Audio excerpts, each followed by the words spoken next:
Live from Studio 120 at Westfield Technical Academy, this is WCPC Channel 15 and 107.5 FM WSFD-LP Westfield. Support for the community programming provided by the Dunkin' Donut Shops of Westfield and the Sardinia family. It's nice to know that even as the world changes, Dunkin' Coffee remains the same at 7 convenient locations throughout Westfield.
Good morning, Westfield. It is 6 o'clock. You are listening to WSFD 107.5 FM on your dial. You are watching Cable Channel 15, WCPC. My name is Tina Gorman. I am your Wake Up Wednesday host, and I am in the studio this morning with the chairman of the board, Pete Coles. Good morning, Pete. Good morning. All right, so it is St. Patrick's Day week. You know, of course, Yep. in this area, we celebrate right through to the parade, which is on Sunday.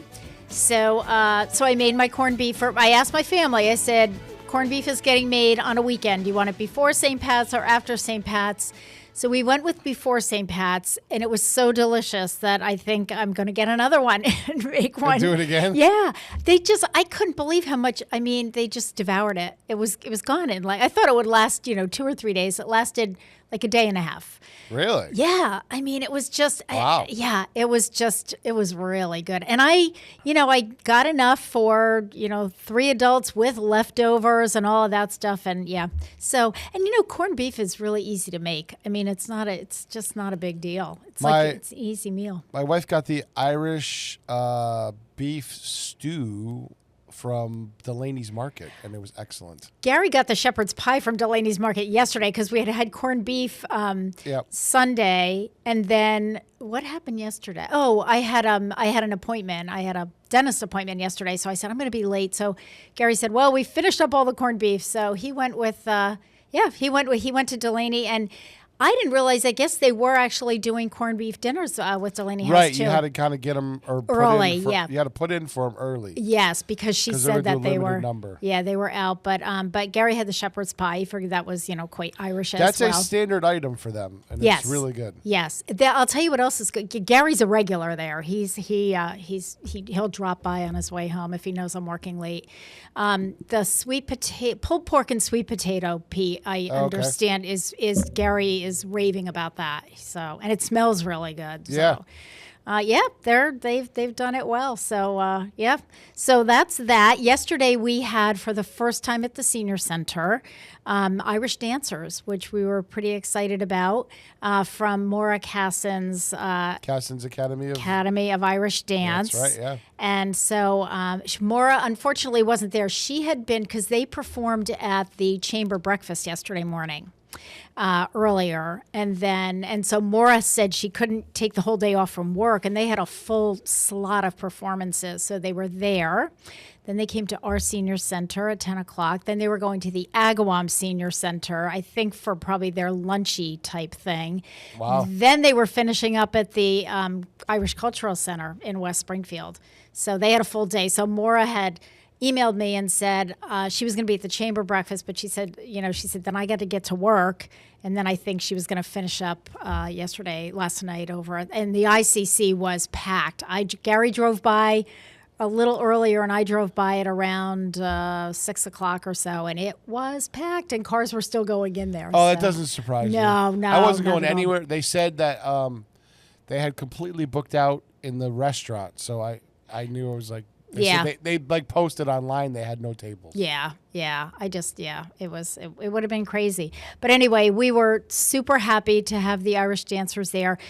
They ranged in age because I asked them. I said, "Who's the youngest?" So little boy raises his hand. He was 5, and the oldest was 23. And the 23-year-old had just performed in Ireland 2 weeks ago. So straight back. Yeah, I don't know, Pete, if she competed there or was just part of a performance. They didn't have a whole lot of time for chit chat, but so they were wonderful. We really appreciate that. And I reminded the oldsters.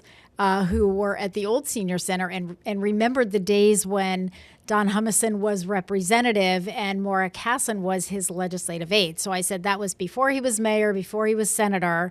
But I said back in the day when he was your state rep, Maura was his legislative aide. And I just laughed when she was leaving because most of the legislative aides, for the senators and the state reps, they're leaving to go on to law school or, they got a bigger and better job on Beacon Hill. So I said to Maura, well, what are you going to be doing expecting that? She said, I'm opening up an Irish dance studio.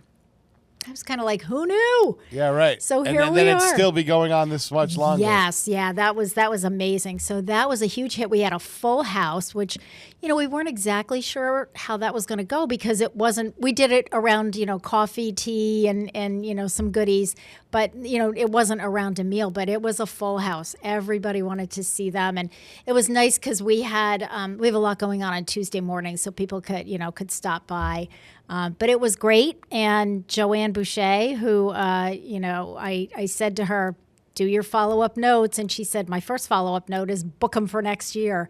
Because I told Joanne, I said, traditionally, I think they perform at the chamber breakfast for St. Patrick's Day. So I said, get them. It worked out really well because Right. most of those kids are in school.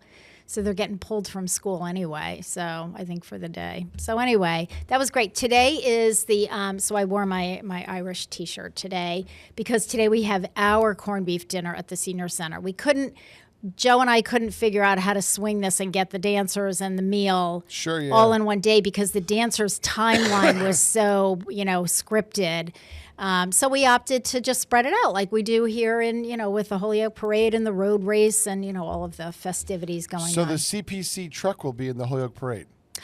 Well, you had mentioned last week that you got an invite, and so I love that. And by the way, did you know that the truck is in today's Westfield News? There's a picture, yes. I meant to bring you a copy. From what?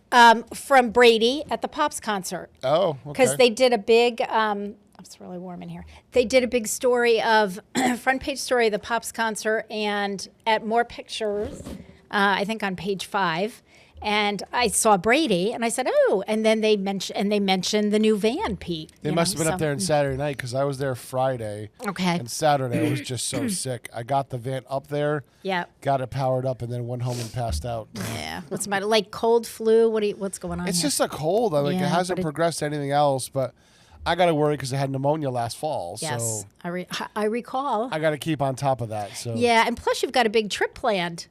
Right. Right? So, yeah, I got to keep on top of that. I know. So, I know you're going to the Final Four with Coach Sutter, right? Yeah, we're still trying to figure out if we're getting credentials or we're just going to, be in the area. Because a lot of times you can cover an event like that without actually going to the event because we're more centered on getting interviews with coaches and things like that. Okay, That are at sort of the behind-the-scenes stuff. Well, and at the coaches' convention, too. Okay. So the National Association of College Basketball Coaches, or not, and it's NBAA or whatever it is. Yeah. Their convention is whatever acronym. Their convention is there as well, and then the NIT finals are there.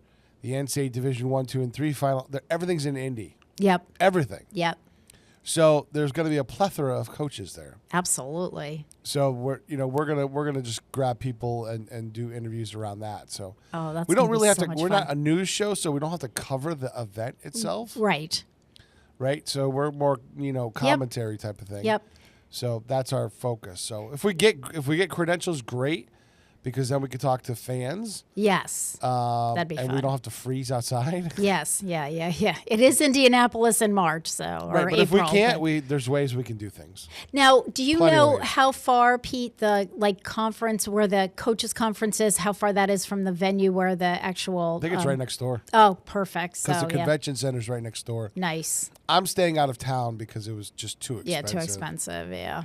So I'll Yep. be commuting in every day. So that's fine with me. I don't care. Okay. I have plenty of battery power to go all day. I can bring everything in my backpack, so Great. life will be a little bit easier. Nice. Yeah. I think that's super exciting. Has Coach Sutter been to this before? I mean, has he done this No. before? He has not. No, he said he's never been to a coaches convention before. Okay. But this year, Creston 400, and kind of he doesn't know. I don't think he knows how many years he wants to keep going. Yes. So Yeah. he's just, it's like, I think I want to enjoy a little bit of this. Absolutely. Why not? He's earned it. Yep. That's great. I actually started to listen to the show yesterday. I was on my way into work because you must have done a repeat of Monday's show with the Road to the Final bracket Four, the special. bracket special. And I was so bummed because I was like, all right, I'm going to have to go watch this one later because I'm really curious about who he, how he did his bracketology and who he put where. So I said, all right, I'll have to pick it up later because I got to the parking lot. I'm like, all right, I can't sit in the parking lot and listen to this for 45 minutes. I'm going to have to go into work. Yep, he does a really good job with that show. Yeah, good. Really good job with that show. That's exciting. And how did I think our guest tomorrow is going to be the guy that runs the website Hoop Dirt, and we're going to be talking about the coaching carousel. Yeah. So, where is that show done? What is it called? Hoop. What is it? Hoop. His show's called In the Zone. Right. I know that's Coach Sutter. Right. Right. We're going to be doing an interview with the guy who runs the website Hoop Dirt. The website. Sorry. Okay. Right. It's gotcha. kind of a NBA, NCAA news and notes. Okay. And he's got a lot of good contacts, and he's not about getting it first, but he's about getting it right.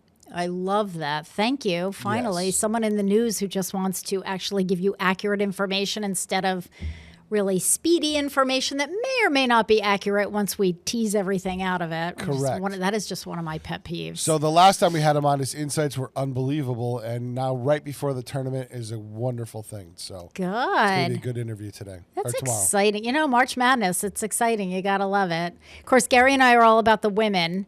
So we watched, he DVR'd everything. And so we watched the men. We kind of went through that, but we watched a little bit more of the women to listen to a little bit more of the analysis. And, you know, we'll see how things go this year. But it's just a fun time of the year if you like sports and, you know, you like basketball. And Coach has been saying that on the men's side, Duke is unstoppable. really, Yep. He's been saying it for a month. and did they get seeded number one? They're number one, yeah. Okay. But he's like, he's been saying for a month, he goes, I don't see anybody that can beat them. Well, you know, part of March Madness is all about, and it's just like football too. It's when teams peak. Yep. And sometimes, you know, teams peak early and then you look at the end of the season record for them and it's, you know, it's kind of dismal, but they made it into the tournament because their record stands. But I always look at, well, who's like on that upswing of peaking just at the right time, you know? Well, Miami of Ohio, 31-1. Yep. Or 32-1, and they had to do a play-in game. Yeah. What kind of crap is that? Well, you know what? I know they're The only team to beat him in the country was UMass.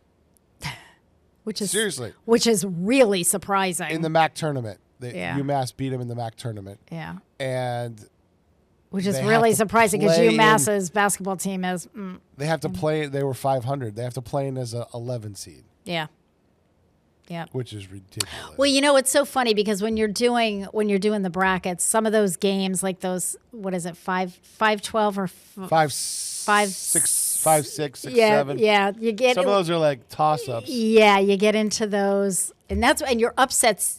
You know, they happen in that 12th seed. All of a sudden, like, where did these people come from?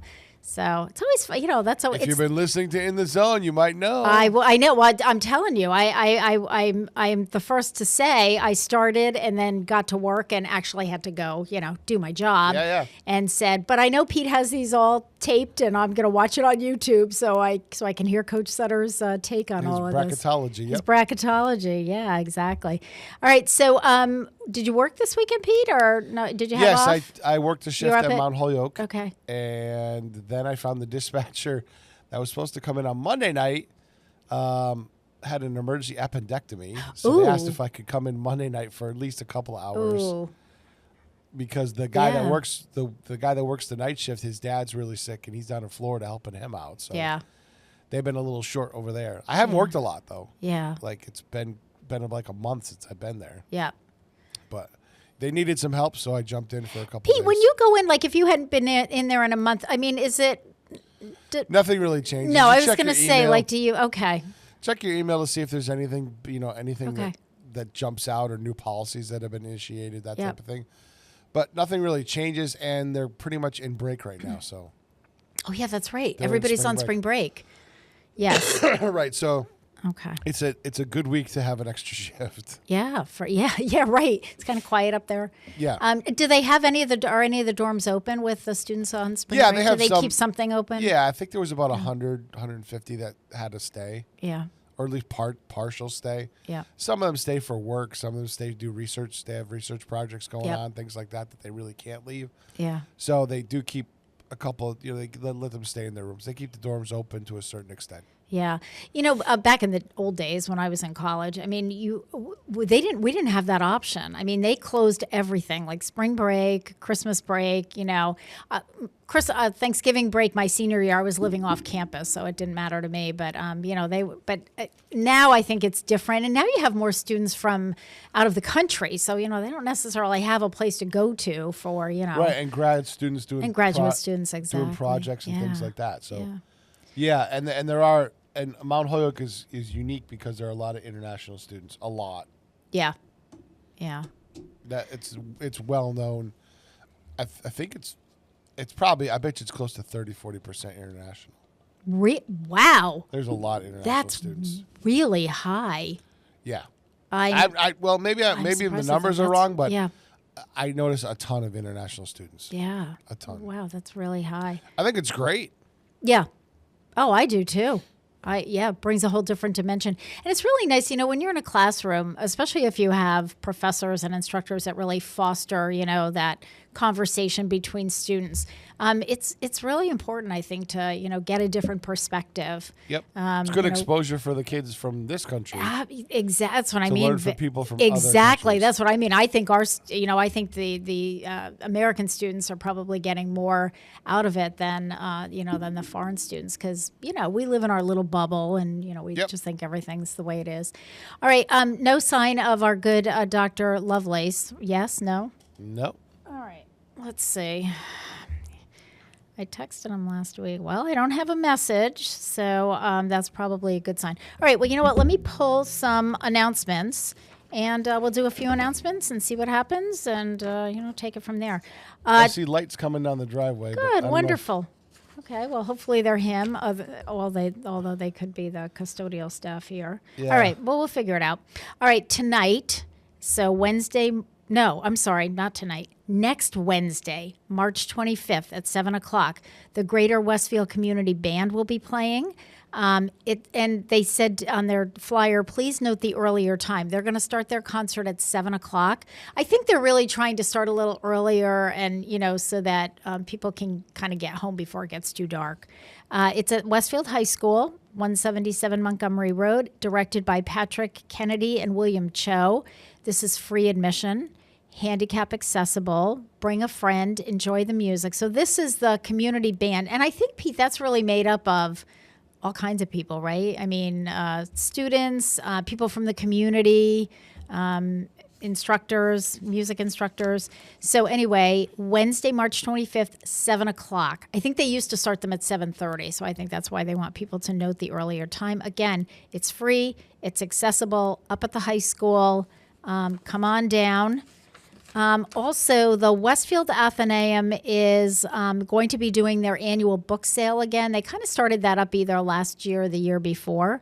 It's not, the book sale itself is not until the end of April, but the reason that I'm announcing this is because they are accepting donations. And we get a lot of people that, want to donate books to our little library in our fireside lounge at the senior center. We appreciate that, but, our space is kind of small.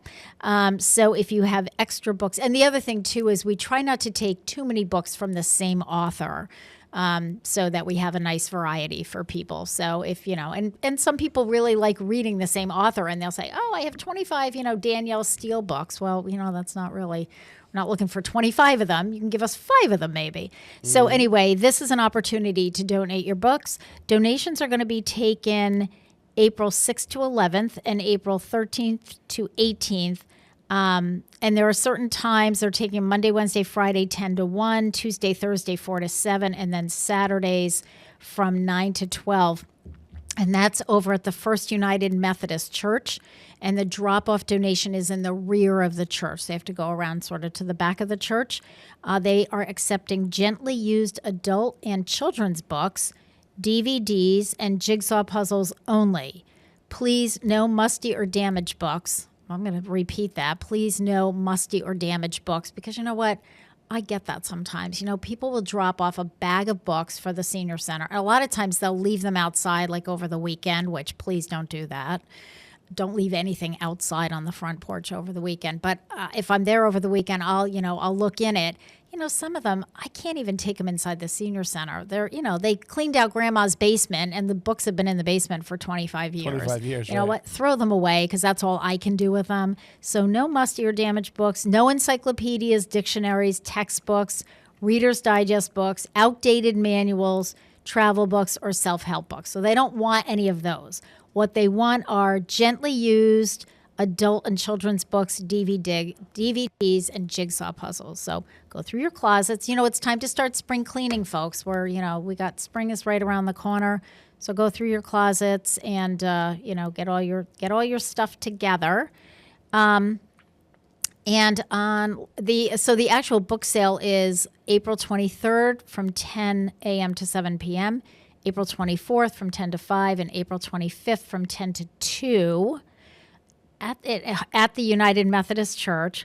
Thursday only, there will be a $5 discount for educators if you have your educator ID with you, and new Friends members. So if you are new as a friend of the Westfield Athenaeum, you can also come on Thursday night, get a little preview and do a little early shopping. So that won't be until the end of April. But again, I always try to announce these things early so people can start gathering things. So that drop-off donation is going to be in early April, which, believe it or not, folks, is only a few weeks away.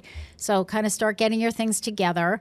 And as long as I'm mentioning getting things together, I can tell you, because we've had several phone calls for the shredding event that we often do at the Senior Center. Yep. Pretty much have been doing it annually. Even through the pandemic, we did that. That is not ours. We offer the parking lot, so we kind of help out. It's CFS, Dollars for Scholars. So that's a local organization that raises money for scholarships for students. And they will be doing the shred event this year. The date is April 18th. It's Saturday, April 18th. They usually schedule it right after tax day, so the end of taxes, so people can go through, get your documents shredded that have, anything that has your personal information, bank account numbers, Medicare numbers, health insurance numbers, Social Security numbers, all of that.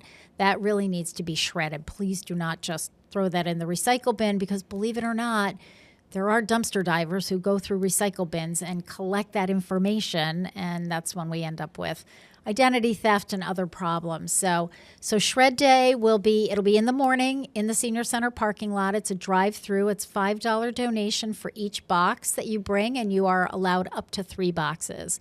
It's been very successful. It's rain or shine.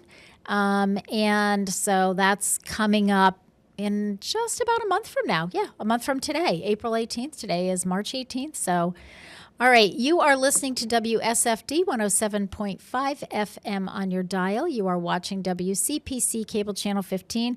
Pete, we need to play a song. What do you want to play? Because I'm not sure where Dr. Lovelace is. I may start covering the topic myself if he doesn't show soon. I'll text him when we do a break.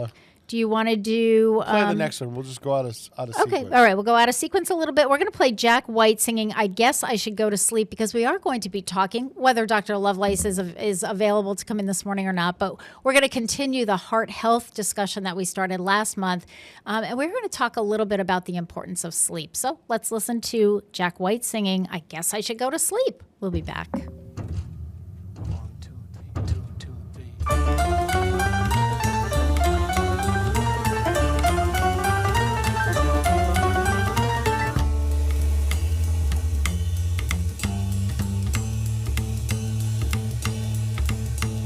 I guess I should go to sleep. Too hard standing on my own 2 feet. Been walking too long on a dead-end street. I guess I should go to sleep. Yeah. Well, I guess I'll take off my shoes, head upstairs, and then watch the news. That's another way to lose these walking blues. I guess I'll take off my shoes.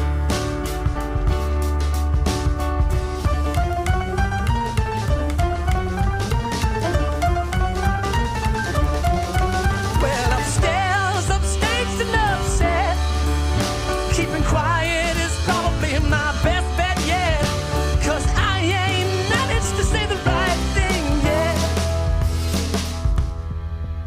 Well, I guess I should go back to bed.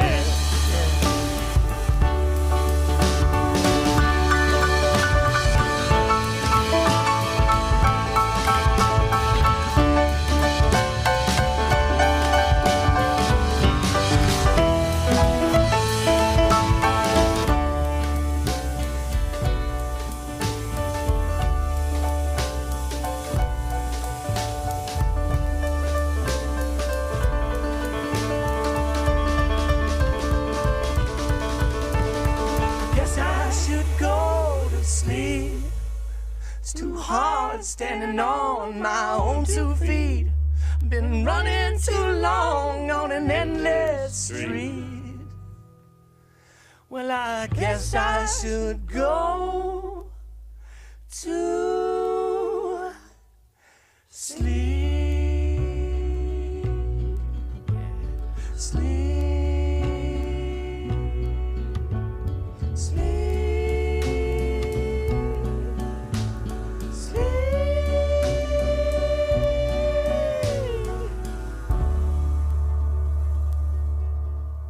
Support for community programming provided by Betts Plumbing and Heating Supply Company, an independent, family-owned wholesaler serving Westfield for over 50 years, specializing in plumbing, heating, and industrial piping supplies.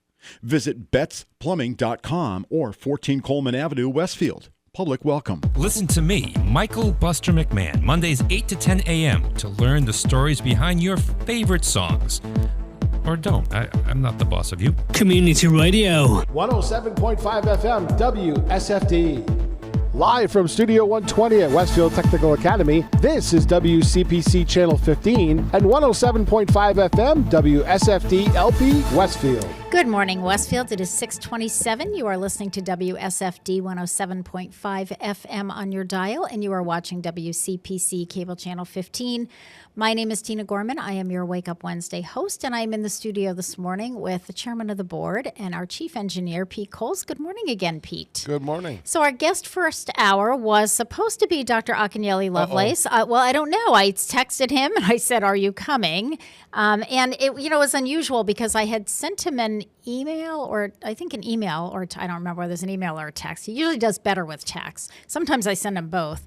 Like a week ago, and I said, okay, we're going to continue with the heart, because we had started, February was Heart Health Awareness Month, and he had started a kind of lengthy discussion on heart health, and I knew we weren't going to be able to finish it. So I had actually gone back and reviewed last month's to see where we needed to pick up, because he had like 7 points that he was making. We were kind of working our way down the list. So anyway, and I hadn't heard back from him. Usually he'll, at some point during the week, not right away, but when I text, but he'll give me, the thumbs up. And I hadn't heard back from him, so not quite sure what's going on. But you know what? That's okay.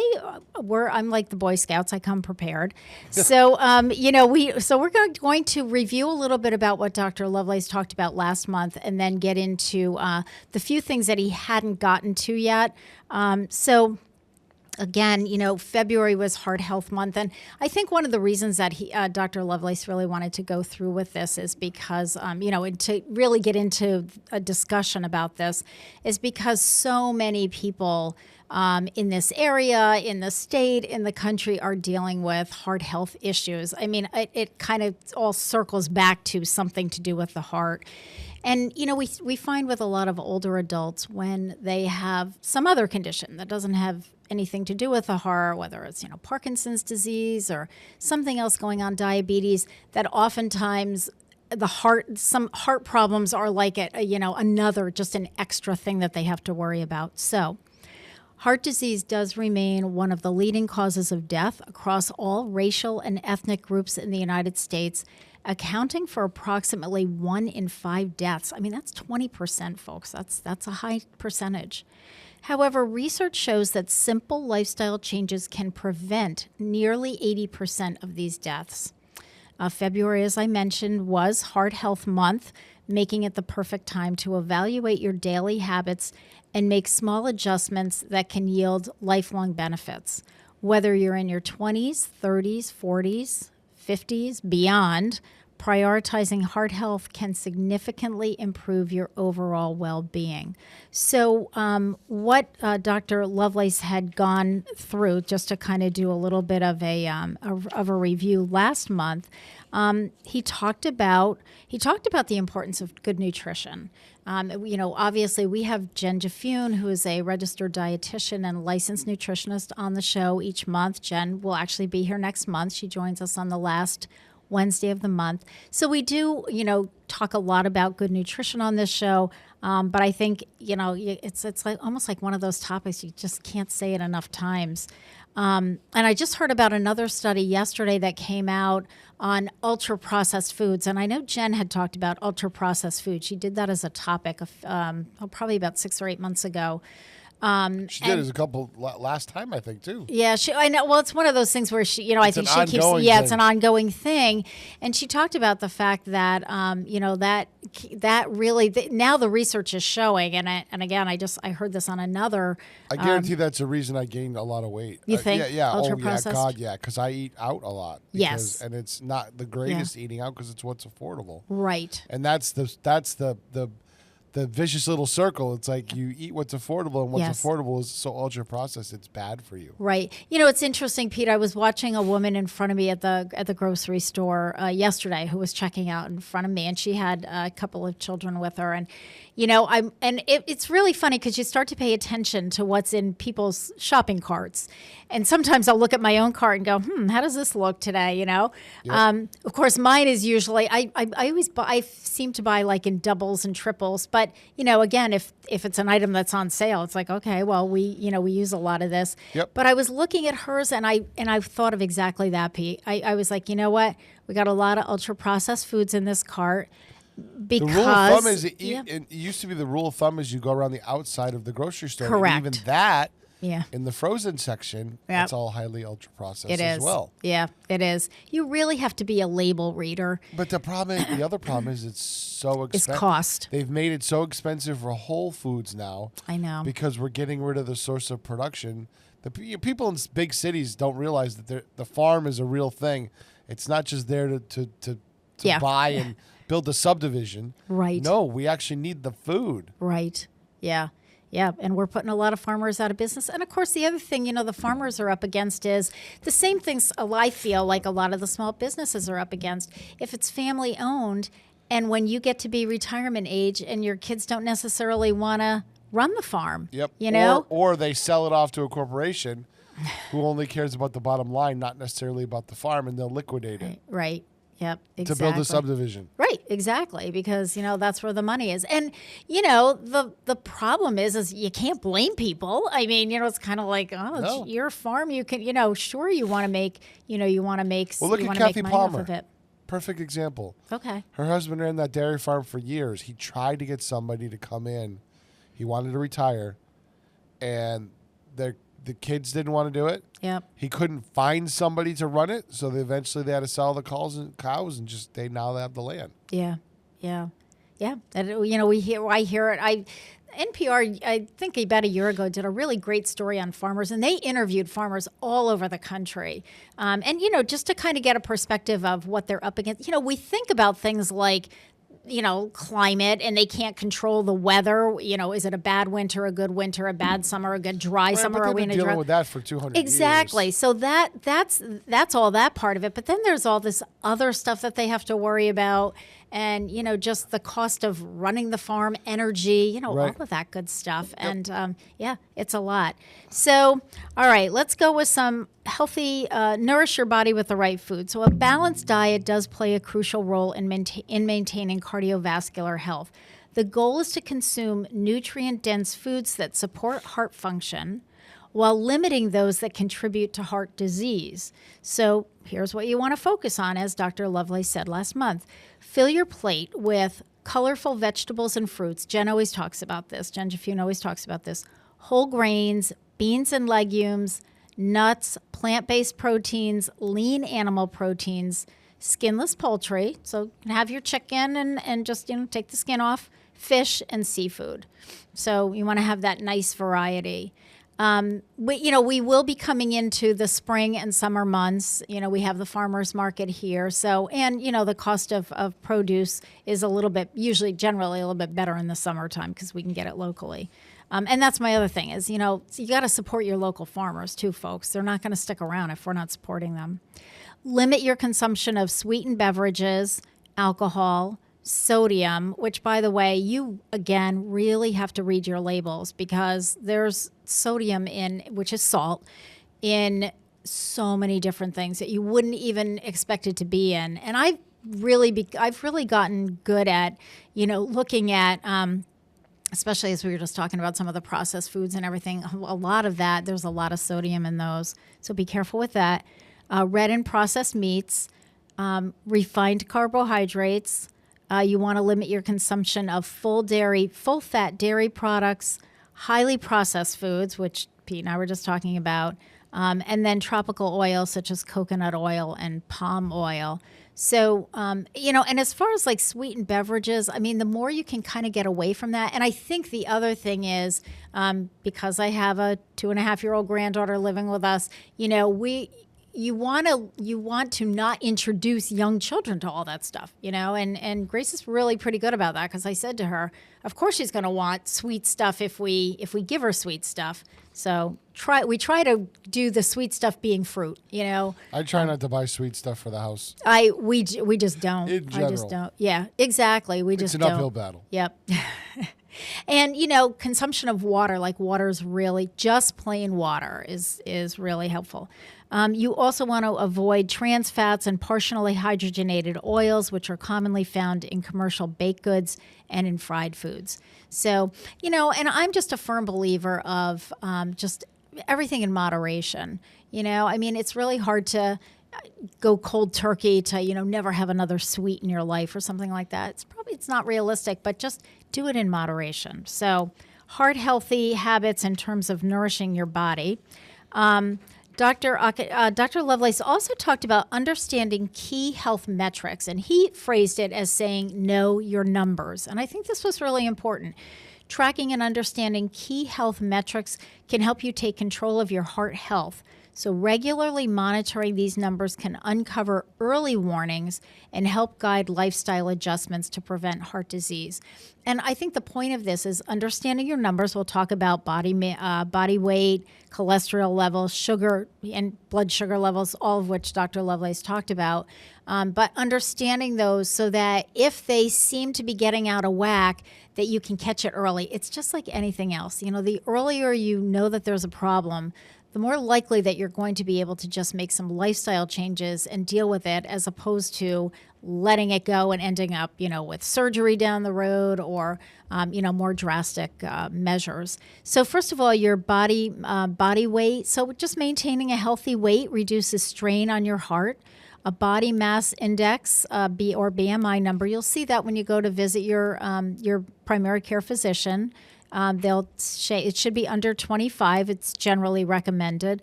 But muscle mass and overall body composition also have to be considered. So talk to your doctor about that. Cholesterol levels. Know your total cholesterol level. It should ideally be, the total should ideally be under 200 milligrams. HDL, also known as good cholesterol, helps to protect your heart by removing excess cholesterol from the bloodstream. Jen Jafune has gone into cholesterol a lot on her segment here. And LDL, the bad cholesterol, high levels contribute to plaque buildup in the arteries, increasing the risk of heart disease. We want to minimize the bad cholesterol and maximize the good cholesterol. And then your blood sugar levels, and I had Dr. Lovelace spend a little bit of time on this last month because I think this can be confusing for people. So consistently high blood sugar can damage blood vessels, increasing the risk of heart disease, stroke, and kidney damage. And A1C test measures average blood sugar levels over a 2 to 3 month period and should typically be below 5.7% for healthy individuals. So again, just knowing those numbers, understanding them, and then finally, of course, your blood pressure. So normal blood pressure generally is less than 120/80. High blood pressure, also known as hypertension, you'll see that as the medical term, can increase the risk of heart attack and stroke. Lifestyle changes like reducing your sodium intake, again, we talked about how important that is. Exercising regularly, which Dr. Lovelace talked about, can help maintain healthy blood pressure levels. So we're going to take a short break, and then I do want to talk a little bit more about the movement because he did go over that, but I also want to talk about the sleep, and we're going to talk a little bit about quitting smoking as well. All right, I picked a good song. Okay, you are listening to WSFD 107.5 FM on your dial, and you are watching WCPC Cable Channel 15. What did you pick, Pete? Amy Grant and Every Heartbeat. I love it. Here we go. We'll be back.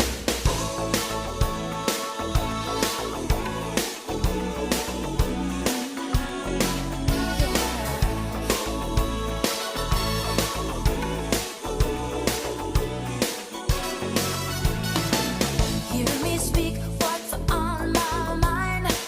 Let me give this testimony. Reaffirm that you will find that you are my one and only.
community radio provided by Westfield Electroplating. Employing over 140 skilled platers, painters, and technicians, Westfield Electroplating was founded in 1946 and was the first company in the country to achieve National Aerospace and Defense Contractor Program accreditation, proudly maintaining that status for over a decade. Westfield Electroplating provides over 50 quality finishes to meet your corrosion, cosmetic, or performance needs. On the web at www.westfieldplating.com or 413-568-3716. Westfield Electroplating, putting the finishing touches on technology. Hi, this is Harry Rock, host of Rock on Westfield every fourth Wednesday at 8 a.m. Tune in for my view of this place I call home. Community Radio. 107.5 FM WSFD. Live from Studio 120 at Westfield Technical Academy, this is WCPC Channel 15 and 107.5 FM WSFD-LP Westfield. Good morning, Westfield. It is 6:45. You are listening to WSFD 107.5 FM on your dial, and you're watching WCPC Cable Channel 15. My name is Tina Gorman, a.k.a. Dr. Akanyeli Lovelace, as his fill-in this morning, pinch hitting for Dr. Lovelace this morning. And I'm in the studio this morning with Pete Coles, Chief Engineer and Chairman of the Board, as we like to call him. So good morning again, Pete. Good morning. So we're doing a continuation of a discussion that Dr. Lovelace started last month in February during Heart Health Awareness Month, and it's on some simple steps to a stronger heart. We talked about the importance, and he had also obviously talked about the importance of knowing some of your numbers, your blood sugar, your blood pressure, your cholesterol levels, things like that. He also talked about the importance of good nutrition. He also talked about the importance of movement and activity. And, this dovetails obviously too on what Carol Palmer has been preaching all the time. I mean, This is, and Harry Rock too. And I love the fact that Carol talked about the fact that she doesn't really use the word exercise much anymore. And neither did Dr. Lovelace. They used the word movement, and I think that that's really important. We've all heard about sort of the couch potatoes and sort of the couch potato syndrome. And I think their thought is get up and move. And I will tell you, because I reviewed Dr. Lovelace, the video from last month when he was on the program, and he was quite adamant about, I don't care if it's raining, I don't care if it's too hot, I don't care if it's too cold, get up and do something. Get up and move and do some kind of activity. Yep. Carol will say the same thing. Regular exercise is one of the most effective ways to strengthen your heart and lower the risk of chronic diseases such as stroke, type 2 diabetes, high blood pressure, and even cognitive decline. And we know that. And my whole thing about movement and activity is find something that you like to do. Because if a lot of people start the new year with their resolutions and, I'm going to become a runner, and I've talked to people who say, I hate running. I just hate it. Well, you know what? Then don't decide that that's going to be your activity of choice, because you'll think of any excuse in the book not to do it. You will not do it because it's too hot, it's too cold, it's raining, it's windy, it's, I'm not in a good area, it's nighttime, it's daytime, it's, whatever it is. Find something that you like to do. I mean, most people enjoy walking, especially if they can, walk a dog, if they can, and by the way, dog walkers they get some great exercise. I see some of my neighbors and they are out all the time and they're walking their dog, and that's great exercise. That's movement, that's activity, and that's important. But, as Carol said, do you like to garden? Do you like to swim? Do you like to cycle?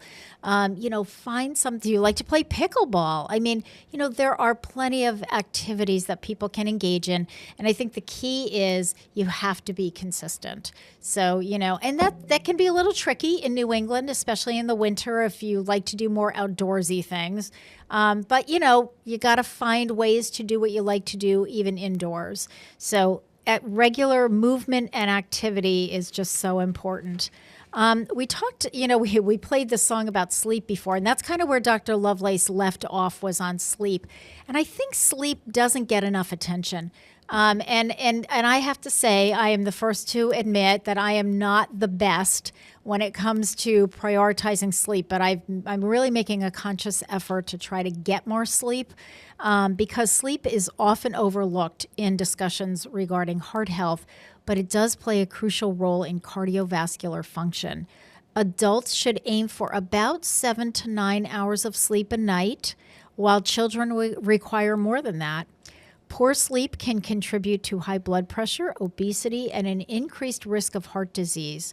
So establishing a consistent bedtime routine and limiting screen time before bed are simple ways to improve your sleep quality. It's really interesting because, there's been a lot written lately about children and sleep and adolescents and sleep and the importance of, and this is hard, the importance is of getting them away from the screen about an hour before they're going to go to bed. Of course, they all have their cell phones. Try telling that to my wife. I know. I tell her that and she doesn't believe me. And the funny she thing. says it helps her sleep. I said, no way. It doesn't. That screen time really doesn't. Some downtime is fine. You want to do a little bit of reading. You want to do some people do prayer, meditation, maybe some little yoga, little stretches or whatever.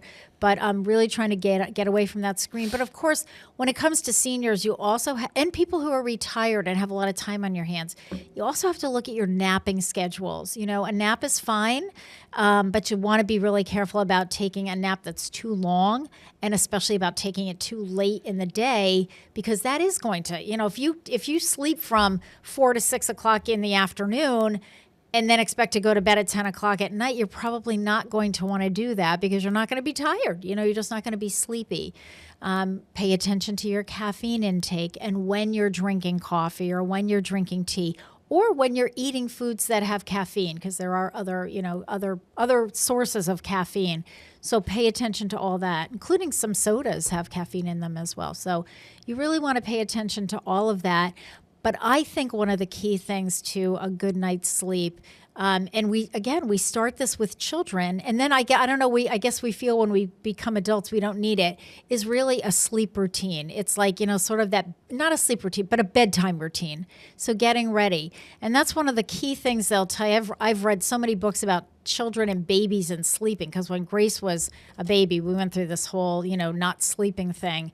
But it's establishing that routine. And, again, having a young toddler in my house these days, I'm really conscious of that. Yep. So there's no television for at least an hour. And even before that, when she's with Mimsy, when I've got Mimsy duty and I'm putting Charlie to bed, I'll let her watch a half an hour of one TV. It's really about 20 minutes of one television show. That's a very sort of calming show, because some of those kids shows are, some are to kind of get them revved up and bouncing and all that. Morning, exactly. Yeah. And that's fine, but that's not what we watch. So we have our few shows that we watch, but we do the whole reading story routine, brush your teeth routine, getting the pajamas on, and adults need to do the same thing. I think we think that, okay, now we're adults, we don't have to pay attention, but we do, because your body needs that winding down time. So super important. So prioritize your sleep and try to get at least 7 hours of sleep a night as an adult. And before we take the next break, I really want to talk about smoking.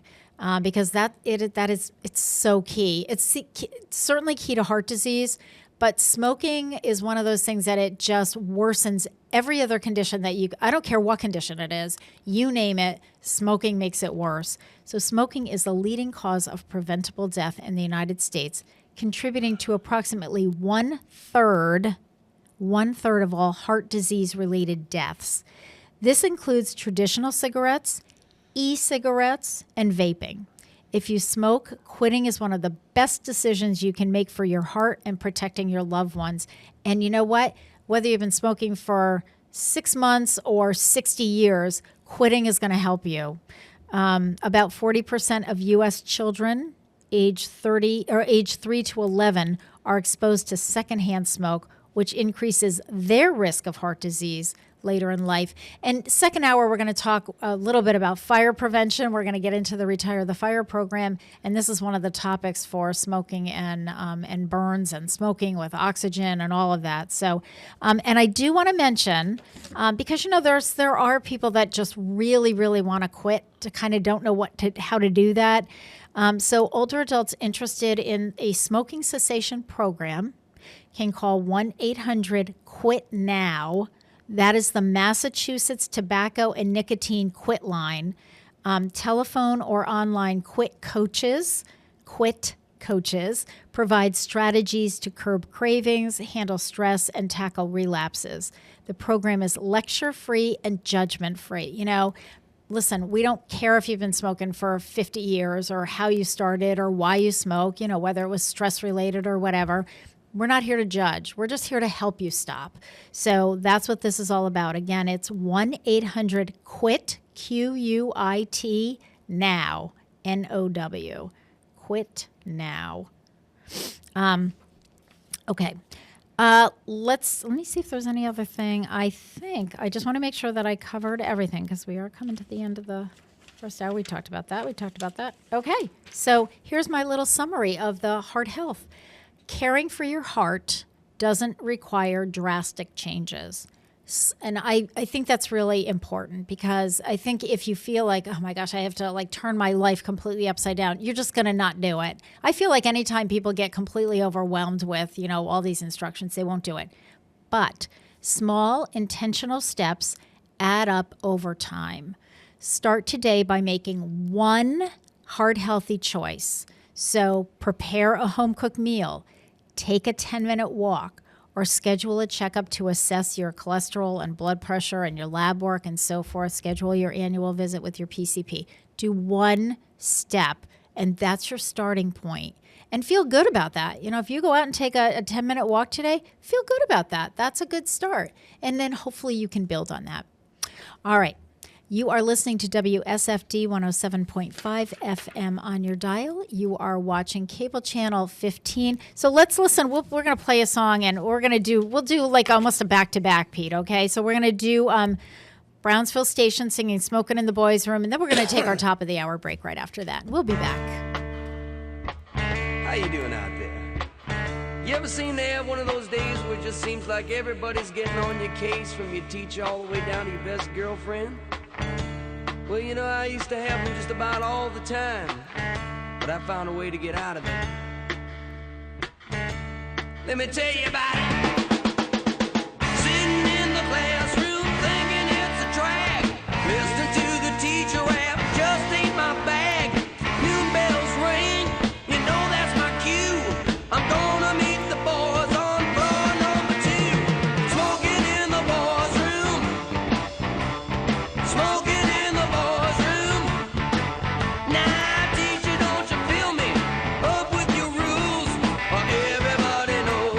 Smoking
Underwriting for the community programming is provided by the Boys and Girls Club of Greater Westfield, serving the youth of the Whip City and surrounding communities since 1969.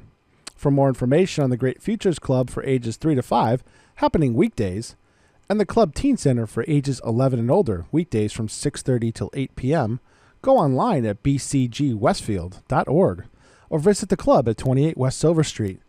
The Boys and Girls Club of Greater Westfield. Great futures start here. Hi, it's Bob Plass, and I have Wow, It's Tuesday, every Tuesday, 6 to 8. Wow, it's Tuesday. Community Radio. 107.5 FM WSFD. I did it! Live from Studio 120 at Westfield Technical Academy, this is WCPC Channel 15 and 107.5 FM WSFD-LP Westfield. Good morning, Westfield. It is 6:59. You are listening to WSFD 107.5 FM on your dial. You are watching WCPC Cable Channel 15.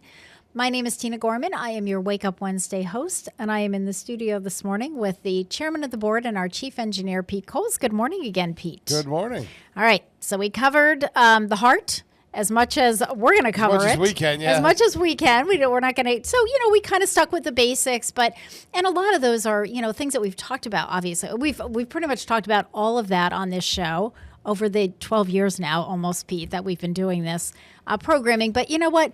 I find that it's really helpful to just review things. And all of us need those reminders and those little nudges to, this, you need to pay attention. Yeah, sure. We had some really lovely weather last week, and we know that that's around the corner. I mean, winter, we are in the second half now of March. So there is a light at the end of the tunnel. We're seeing that. I'm just hoping for it not to be freezing on Sunday. I know. So Pete, tell us. So Pete we're excited because our WSFD truck is going to be in the St. Patrick's Day Holyoke Parade. Now, will you be like with the Westfield contingency? Yes. Is that how this works? Yeah. I'll be with the Westfield contingency. So who else is marching from Westfield? Like what other, is the band? Is the high school band? I would think so. The high school Okay. band's traditionally in it, yeah. Okay. Westfield's usually a pretty good contingent. Yeah. And it's coordinated by the Sons of Aaron. Okay. I know Okay. they do the coordination. They're Nice. They're the Westfield Parade Committee. Right. Yeah, exactly. So that's kind of cool. So we've got our WSFD truck that's Yep. going to be all right. Make sure it's clean, Pete. It's got to be nice and Yeah, I gotta go talk shiny and all that. to I gotta go talk to the auto tech guys and see if they do can wash it. detailing. So Yeah, let's get it all washed. Yep. I have to say, it's a great picture of Brady, and there's somebody else in there as well from the high school, I guess, who was helping him out. Caden. Yes, great picture. I tell you what, I didn't know it was the truck because I haven't seen it on the inside yet. I thought they were here in the studio. It was. I mean, it's loaded to go. Boy, It's really. So anyway, that's happening this weekend. So again, the weather is warming up. That's the point of this exercise. So there's a light at the end of the tunnel. We should be moving and eating properly and doing all of those great things for our heart. Absolutely. All right. March is Retire the Fire Month in Westfield. So I think what we're going to do is this. Let's take our top of the hour break. We're going to listen to Aretha Franklin. And when we come back, we're going to kind of in some ways, carry on the smoking discussion, which we just had, but talk about some other fire safety. We'll be back.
Support for the community programming provided by the Dunkin' Donuts shops of Westfield and the Sardinia family. It's nice to know that even as the world changes, Dunkin' Coffee remains the same at 7 convenient locations throughout Westfield.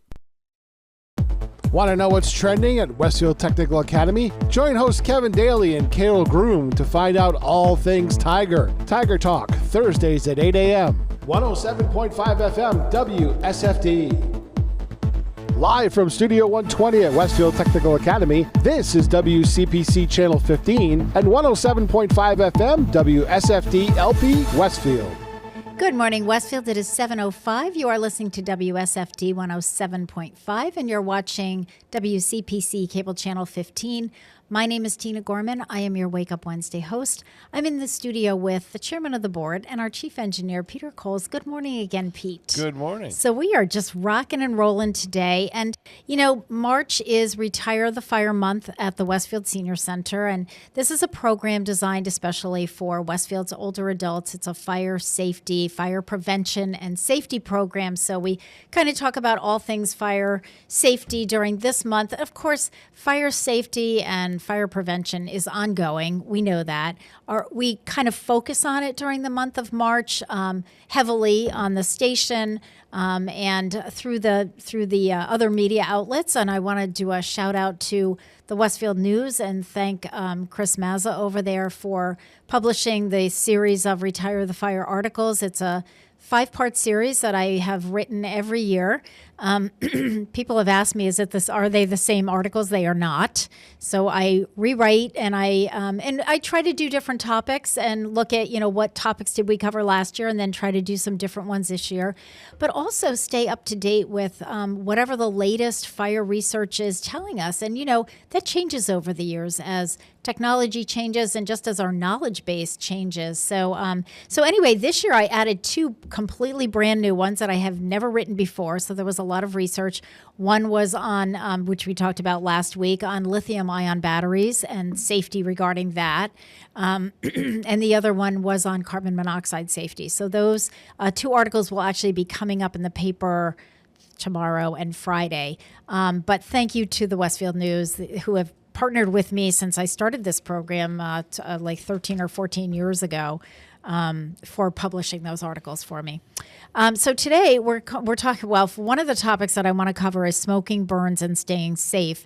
And, this is kind of dovetails into what we were just talking about with smoking cessation. But we also realize that there are a lot of people that are still smoking, some by choice and some because they're trying to quit but, can't quite get there yet.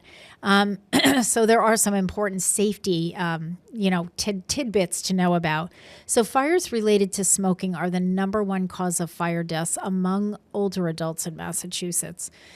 So in addition to being extremely harmful to a person's health, smoking greatly increases the risk of fires that cause injury or death. So first of all, for those who smoke, doing so outside is the best course of action. However, even smoking outside, there are safety precautions that must be exercised. Fires can start with cigarettes and other smoking materials that are carelessly discarded. So first of all, use a large, sturdy ashtray or a can with either sand or water that you want to put your cigarettes out with. Be sure that matches and smoking materials are fully extinguished. The state fire marshal has sort of a catchphrase of put it out all the way every time. Put it out all the way every time. You do not want to toss cigarette butts or other smoking materials off of a porch or a balcony because you don't know where it's going to land. You do not want to stub cigarette butts or other smoking materials on a porch railing or in potted plants or in mulch, which, by the way, is pretty flammable. You never, ever, ever want to smoke in bed when you're drowsy or while you're impaired, whether it's through alcohol or whether it's through medications, either over-the-counter medications or your prescription medications, because we know that some of those meds can make you drowsy, can make you a little off balance. Not a good recipe if you're smoking a cigarette.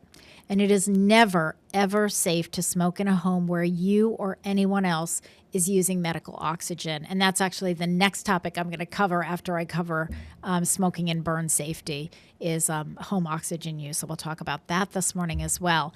I mentioned this first hour, but I'm going to mention it again because I think it's important. Older adults who are interested in a smoking cessation program can call 1-800-QUIT-NOW, QUITNOW, which is the Massachusetts Tobacco and Nicotine Quit Line. Telephone or online quit coaches provide strategies to curb cravings, handle stress, and tackle relapses. The program is lecture-free and judgment-free. And I want to talk a little bit about burn safety because burns in older adults can really be catastrophic. And part of the reason for that is that as a person ages, their skin tends to thin. So the same burn in an older person is going to be much deeper than in a younger person. In addition, a decreased sense of touch from diabetic neuropathy can also lead to severe burns and skin damage because the person doesn't feel it as much. Burns can affect different layers of the skin. So first-degree burns usually affect the top layer of the skin. They tend to be more minor. The skin turns pink or red. It's mildly painful. Some swelling may occur, but no blisters with a first-degree burn. Second-degree burn, we're getting into more serious burns. Though that someone with a second-degree burn will experience blisters, pain, and swelling in the top 2 layers of the skin. And remember, the skin has several different layers. The blisters may break. The skin underneath is going to be pink or red and generally wet. And then with third-degree burns, all skin layers are destroyed and the skin becomes white and dry. So if someone has third-degree burns, which they said is when the you worst. can stop feeling it, that's when you should go to the hospital. Yeah, absolutely. When you don't feel pain. Yeah. That means you've gotten down so far that you wipe out the nerve endings. Yep, exactly. Safety measures are crucial in preventing burns, especially among older adults. Use oven mitts or, heavy-duty pot holders to protect against hot liquid spills, as well as touching the hot parts of the oven or pots and pans. Temperature on the hot water heater should be set at 125 degrees. The Massachusetts law requires that setting to be somewhere between 110 and 130 degrees, no hotter than that. However, burns can occur in seconds at higher temperatures, just from running water, just from hot water. So older adults should be also aware that heating pads and electric blankets are frequent causes of burns for seniors.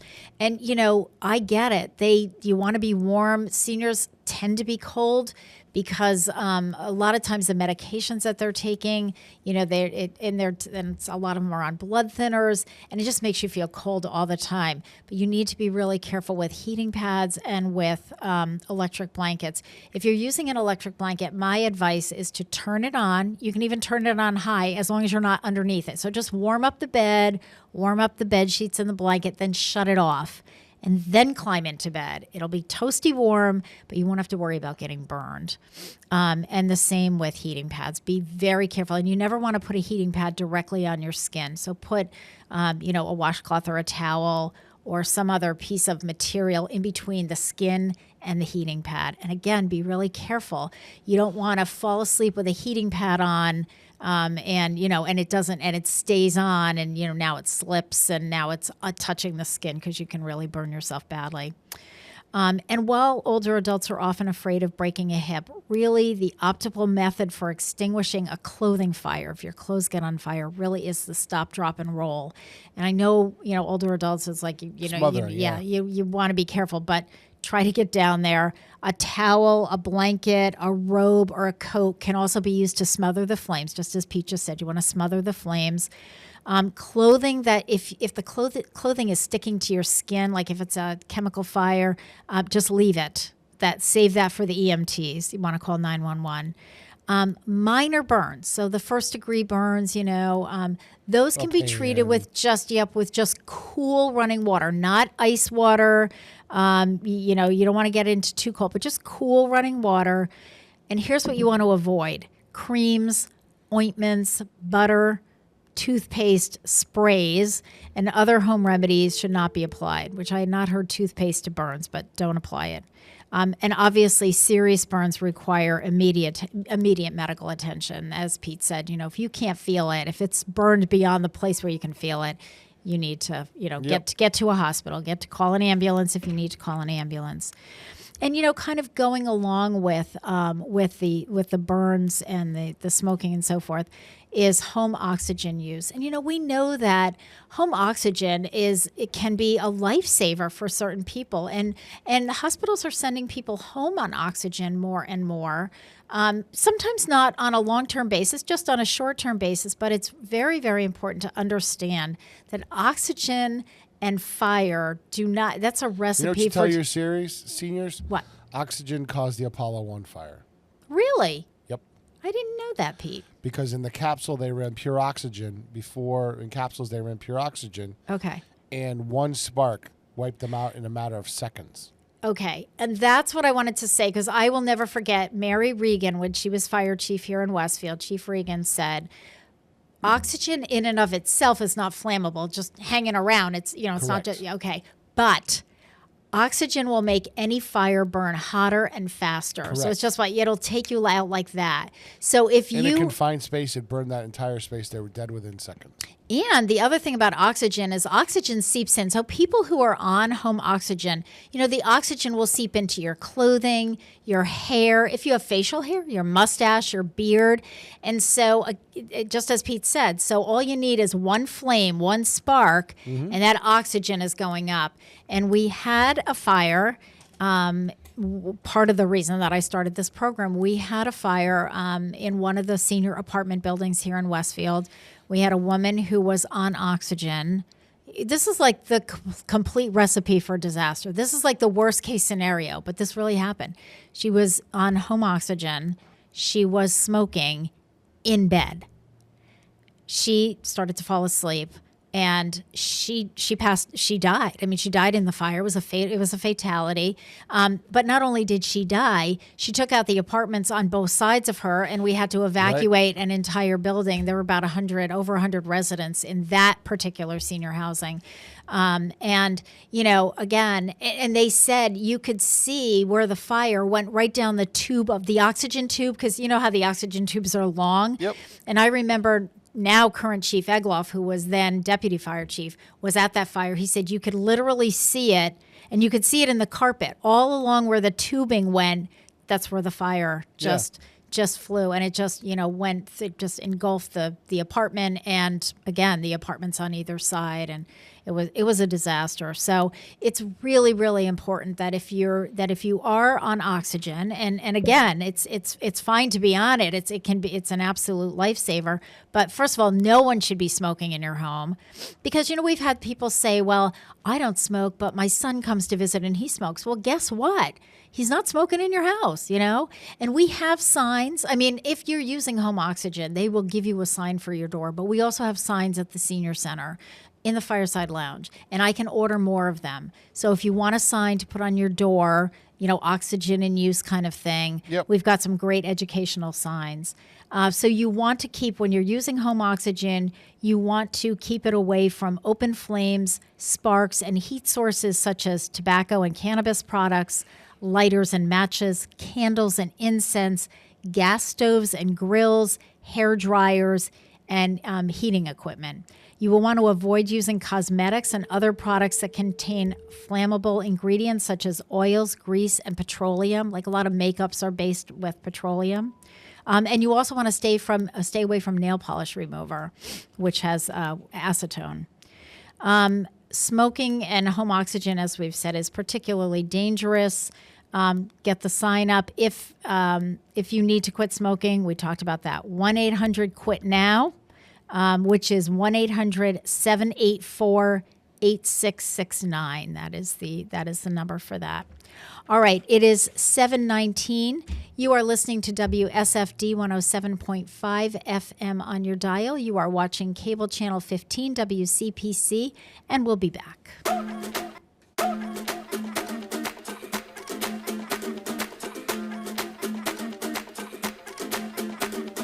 Mr. Worldwide to infinity. You know the roof on fire. We go boogie, oogie, oogie, jiggle, wiggle, and dance like the roof on fire. We go drink drinks and take shots until we fall out like the roof on fire. Now, baby, get my booty naked, take off all your clothes and light the roof on fire. Tell her, baby, baby, baby, baby, baby, baby, baby, baby, baby, baby, I'm on fire. I tell her, baby, baby, baby, baby, baby, baby, baby, baby, baby, I'm a fireball.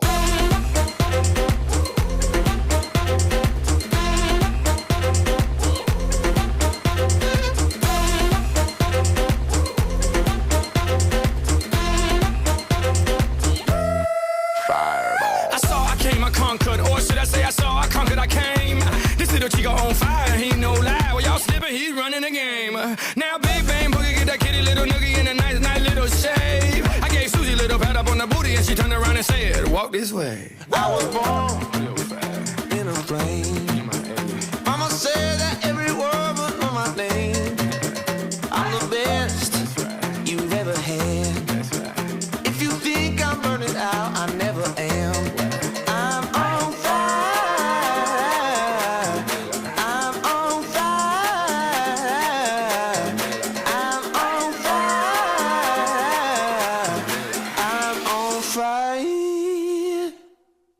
Fireball.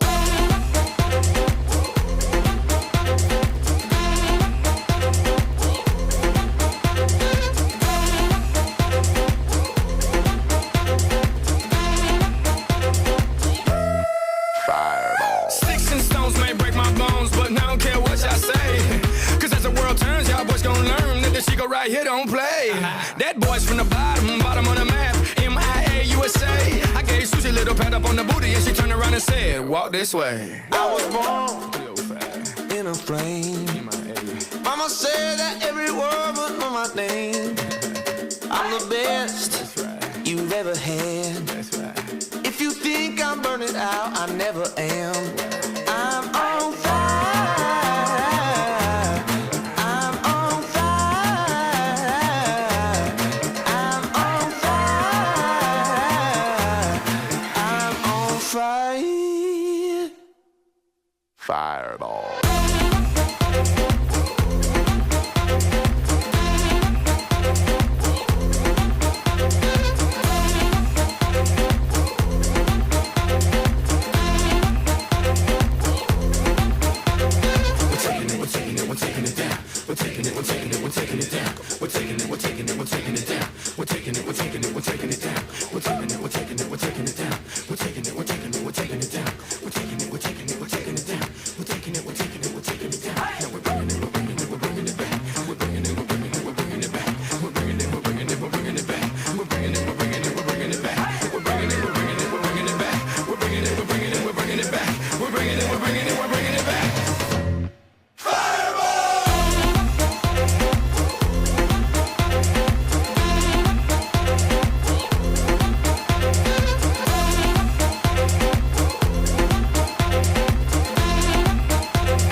I'm a fireball.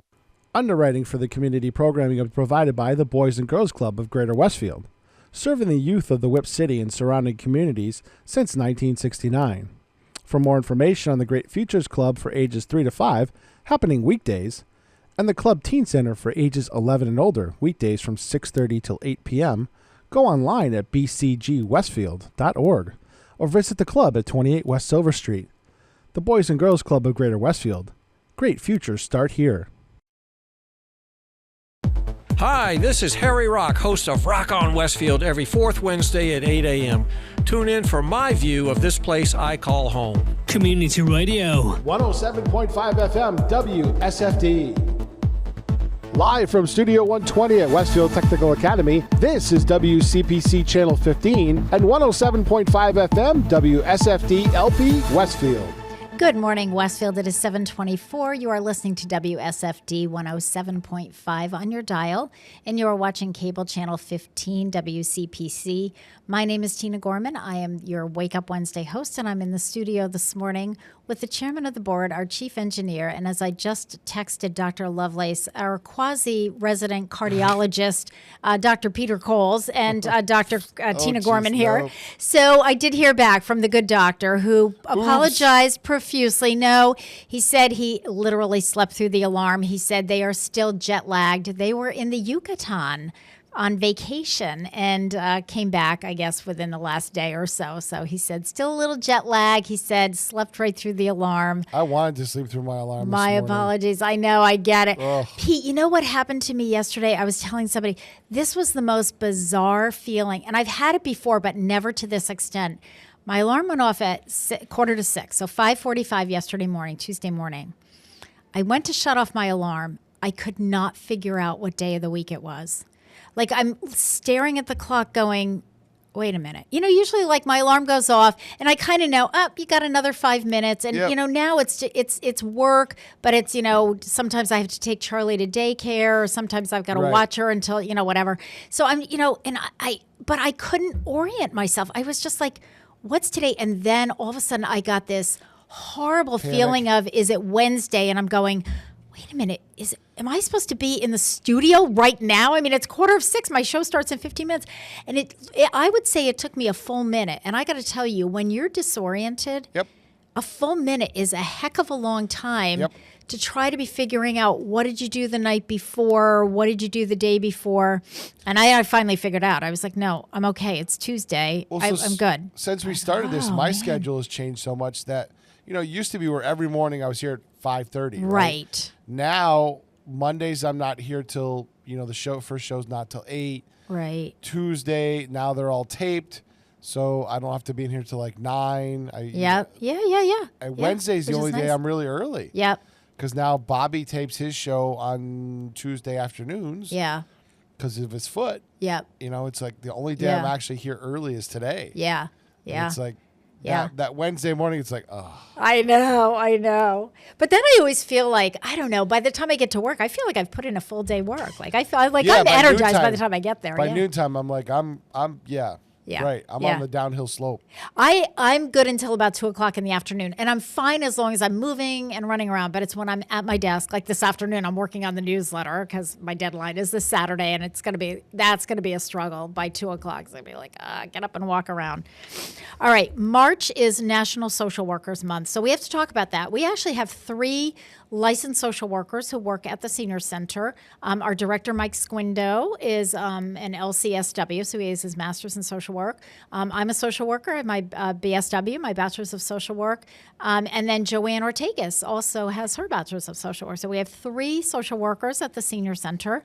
The 2026 theme, Social Workers Uplift, Defend, and Transform. So the 2026 Social Work Month theme honors the prime mission of the social work profession: to enhance human well-being, meet the basic human needs of all people, and put special attention on the needs and empowerment of people who are vulnerable, oppressed, and living in poverty. The ability of social workers to uplift, defend, and positively transform the millions of people they work with each day is needed now more than ever. That is because our nation is experiencing a period of deep cultural, political, and economic divide. Social safety net programs such as Medicare and Medicaid face budget cuts. Voting rights are being rolled back in several states. Discrimination against certain populations, including transgender people and people of color, is on the rise. And our nation continues to face a mental health crisis, with suicide rates rising 36% between 2022. Social workers are on the front lines helping individuals and communities so they can overcome personal and societal challenges and even thrive. Social workers are also adept at bringing people and communities together, no matter their political affiliation, so that they can find common ground and work to improve the welfare of all. And I think that goes back to what Pete and I have been preaching for the 12 years that we've been doing this show together, which is that, you know, it all starts at the local level. So, you know, make your communities a better place and work together, understand what the problems are, and you can solve a lot of problems. Mm-hmm. There are more than 810,000 social workers in the United States, and it is one of the fastest growing growing professions in our country, according to the Bureau of Labor Statistics. Social workers are in all areas of our society. I mean, social workers work with veterans, they work in the schools, they work in social service and child welfare agencies, obviously at senior centers, in adoption and foster care, mental health care, regular health care, and then in local, state, and federal government. And that's just naming a few. And that's why when people say, well, I'm a social worker, it's just like a lot of other professions. You know, I'm an engineer. Well, what kind? Who do you work with? You know, there are just so many variations. The history of social work in America is one filled with activism. From the civil rights and women's liberation movements to founding our nation's first mental health program for children, these first responders, social workers, have always been on a mission to improve the quality of life for those around them. So for all of you social workers, March is your month. We honor you and thank you for your service. It is 7:30. You are listening to WSFD 107.5 FM on your dial. You are watching cable channel 15, WCPC. And again, we are, focusing on Retire the Fire Month this month at the Senior Center. So we're going to do one more fire song today. We're going to listen to the Platters singing Smoke Gets in Your Eyes, and we'll be back.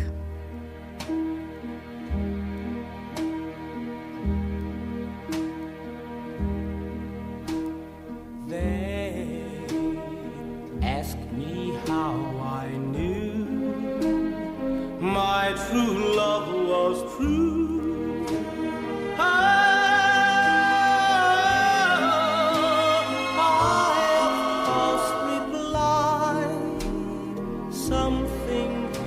Inside cannot be denied.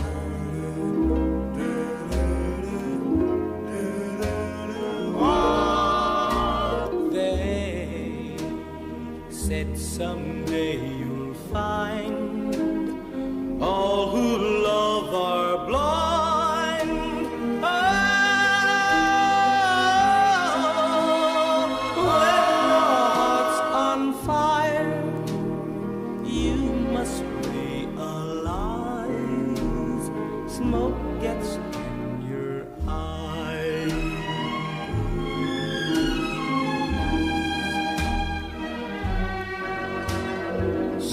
I chaff them and I gaily laugh to think they could doubt my love. Yet today my love has flown away. I am without my love. Without my love. Now laughing friends deride, tears I cannot hide.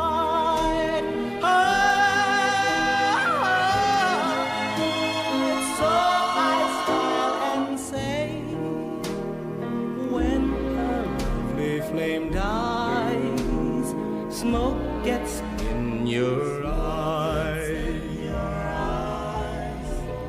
Smoke gets in your eyes. Smoke gets in your eyes.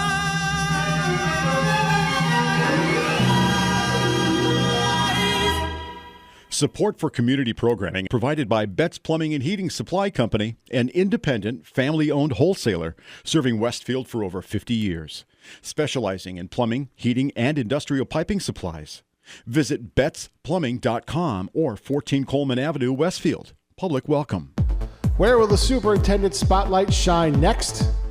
Join Stefan Zaporowski and Chris Rogers every Thursday at 9 a.m. to find out. 107.5 FM WSFD. Live from Studio 120 at Westfield Technical Academy, this is WCPC Channel 15 and 107.5 FM WSFD-LP Westfield. Good morning, Westfield. It is 7:34. You are listening to WSFD 107.5 FM on your dial, and you are watching WCPC Cable Channel 15. My name is Tina Gorman. I am your Wake Up Wednesday host, and I'm in the studio this morning with the chairman of the board and our chief engineer, Pete Coles. Good morning again, Pete. Good morning. So let's do a few senior center newsworthy items, some programming that's happening. We've, with Joanne Boucher, we had Joanne on the show last week, and Joanna's our new assistant director, but certainly no stranger to the senior center. She is moving up through the ranks there. She was the food services coordinator was the title of that position at the time. I think that the title has since changed. But Joanne applied for the assistant director position, got that, it also incorporates programming. So she's been really doing a great job of bringing some new programs in.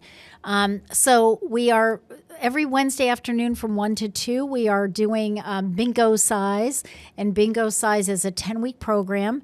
It is done through another organization as part of a grant. So it's a grant-funded program. It's a game, it's exercise, it's nutritional information, and that is taking place Wednesdays from 1 to 2 o'clock in the afternoon. We do it in the Great Room through the end of April. So we have the rest of this month and all of next month. It's a lot of fun. No advance signups. Everyone is welcome to come. So just come on down to the Senior Center this afternoon from 1 to 2 and enjoy Bingo Size. We also have a new yoga program. It's called Yoga for Strength, and it is the instructor is Angelica Lopez. It's Friday afternoons from 2 to 3 p.m. It's $5 pay as you go, and this is regular.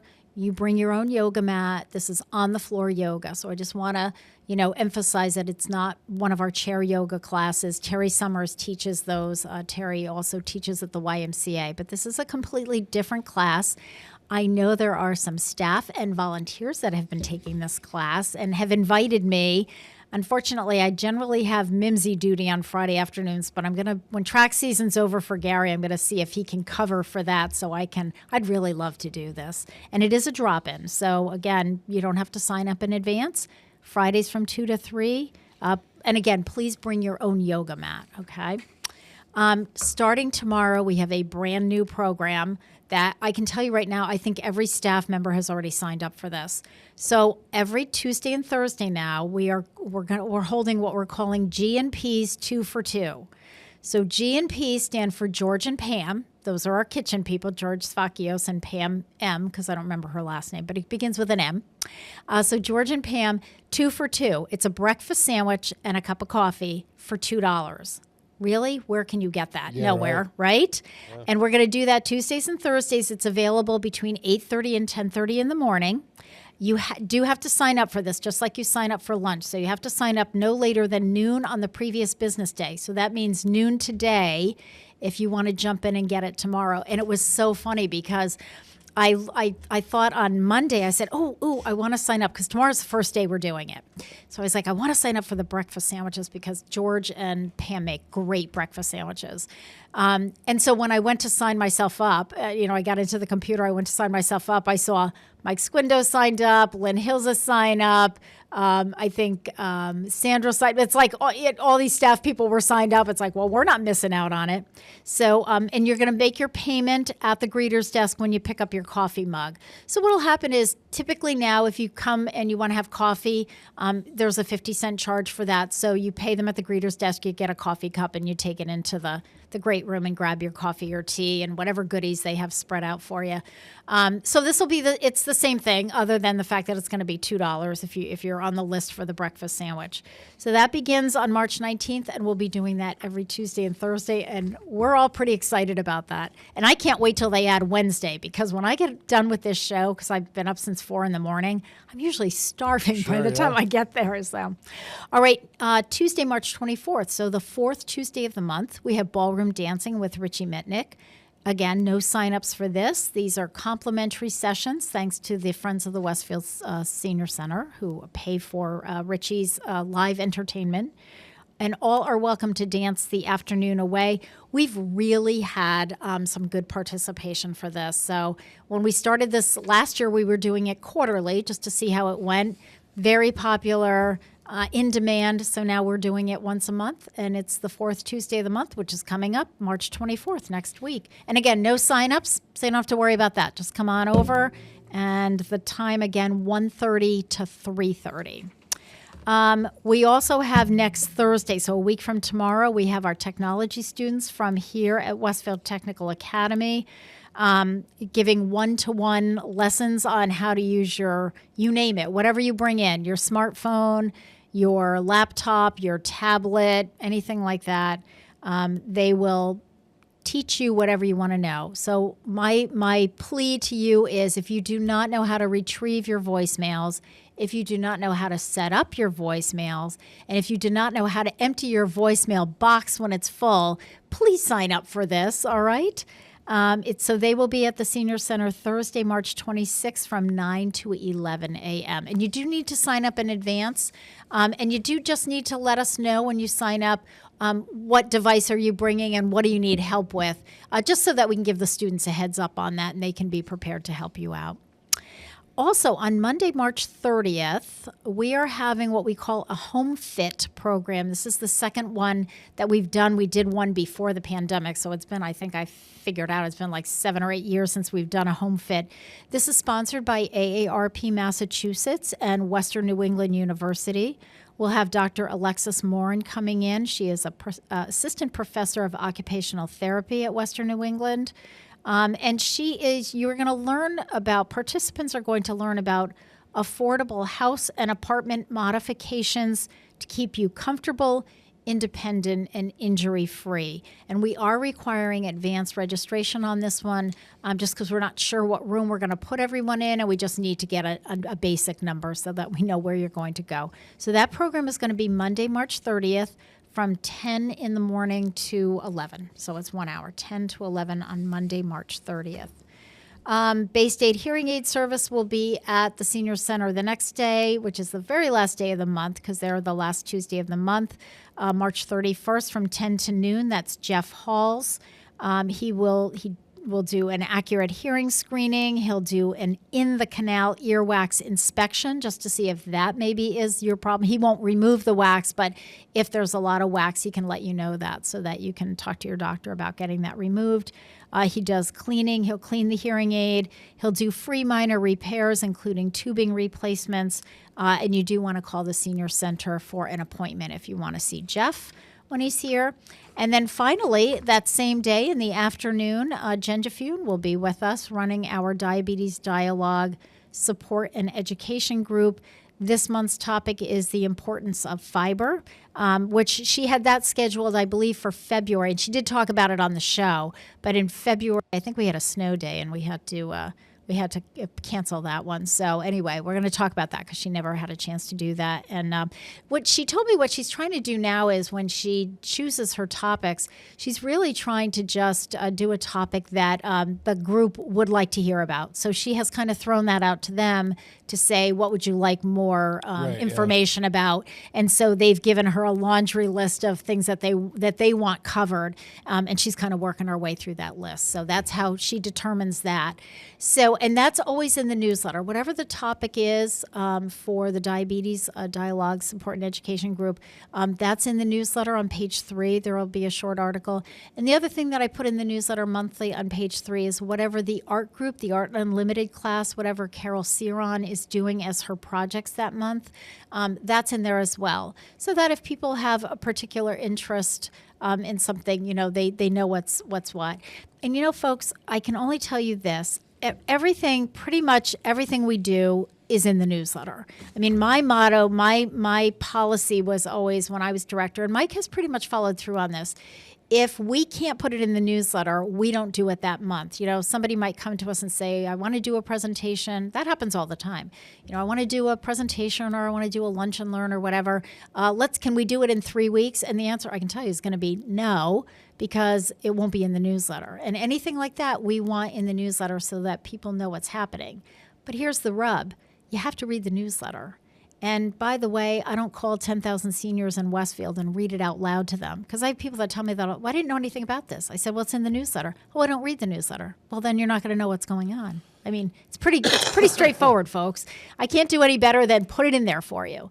Try to put all the details in, and any of the special things that are, out of the ordinary, they get a write-up. So they'll have an article that goes with them. They just won't be stuck on the calendar. And I can tell you, April, I'm working on the April one, and there's a lot coming down the pike in April. So we've got some really fun special programs that you'll want to know about. All right, it is 6:44, almost 6:45. You are listening to WSFD 107.5 FM on your dial and WCPC Cable Channel 15. So in honor of National Social Worker Month, because March is Social Worker Month, we're going to listen to Toby Mac singing Help Is on the Way. We'll be back. Maybe midnight or midday, never early, never late. He gon' stand by what he claimed, lived enough life to say, I heard your heart, I see your pain, out in the dark, out in the rain. Feel so alone, feel so afraid. I heard you pray in Jesus' name. It may be midnight or midday, it's never early, never late. He gon' stand by what he claimed. I lived enough life to say, help is on the way, round in the corner. Help is on the way, coming for you. Help is on the way, yeah, yeah. I lived enough life to say, help is on the way. Sometimes it's days, sometimes it's years, some face a lifetime of falling tears. But he's in the darkness, he's in the cold, just like the morning, he always shows. It may be midnight or midday, it's never early, never late. He gon' stand by what he claimed. I lived enough life to say, help is on the way, round in the corner. Help is on the way, coming for you. Help is on the way, yeah, yeah. I lived enough life to say, help is on the way.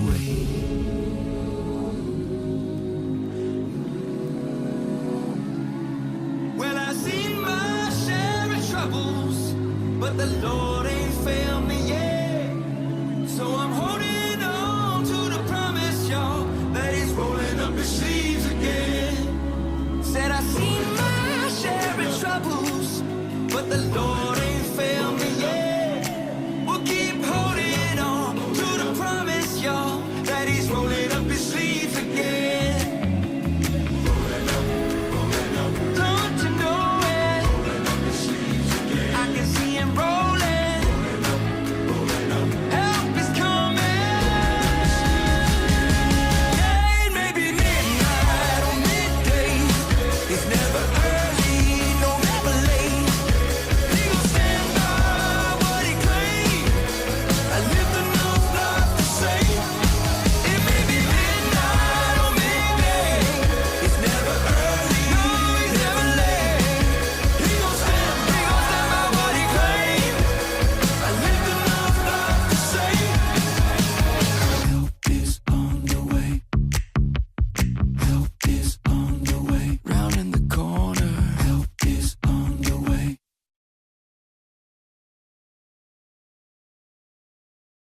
Underwriting is brought to you by Boise Cascade Distribution, providing products and services needed for building material dealers, home improvement centers, and industrial customers.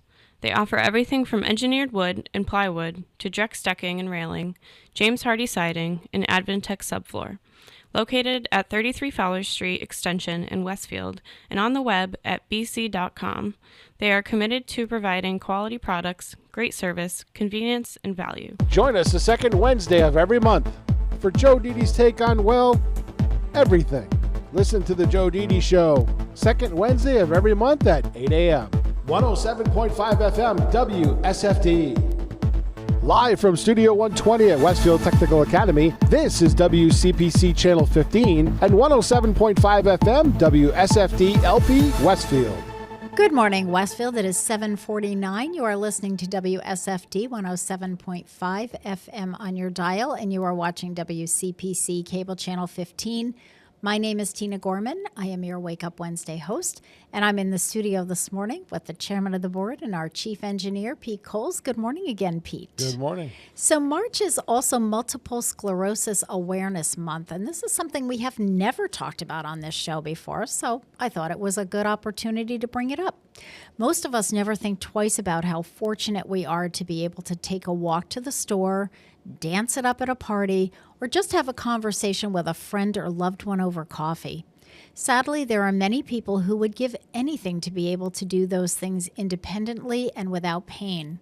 These are individuals with multiple sclerosis. Multiple sclerosis, also known simply as MS, is an autoimmune disease of the central nervous system. The disorder damages and eventually destroys the myelin or protective covering surrounding the nerves, causing reduced communication between the brain and nerve pathways. This in turn leads to various parts of the body, and in MS, it can really affect just about anything of not being able to work properly. Common symptoms include overwhelming fatigue, problems with vision or speech, difficulty with balance and coordination, and various levels of impaired mobility. Some people also experience debilitating acute pain. Some go blind, or some actually may become paralyzed. Multiple sclerosis can also be the cause of chronic depression that often results in suicide. In 2010, the number of people with MS was estimated to be 2 to 2.5 million worldwide, but no treatment has yet been discovered that would be able to change the course of progressive MS. March was proclaimed Multiple Sclerosis Awareness Month in 2015 by New Jersey Governor Chris Christie, who encouraged both public officials and residents to organize and take part in activities and programs meant to raise awareness about the struggles of people who have this disease. If you were to look at a photo of someone with multiple sclerosis, what would you see? You might see a person smiling at a park, sitting at a desk, or playing with their kids. Often, what you don't see is the most difficult part of their day. For many with the disease, MS is like a ghost. You can't see the what's called cog fog that makes it hard to remember a simple word. You can't see the MS hug that feels like a tight band squeezing their ribs. And you certainly can't see the overwhelming fatigue that feels like walking through waist-deep mud.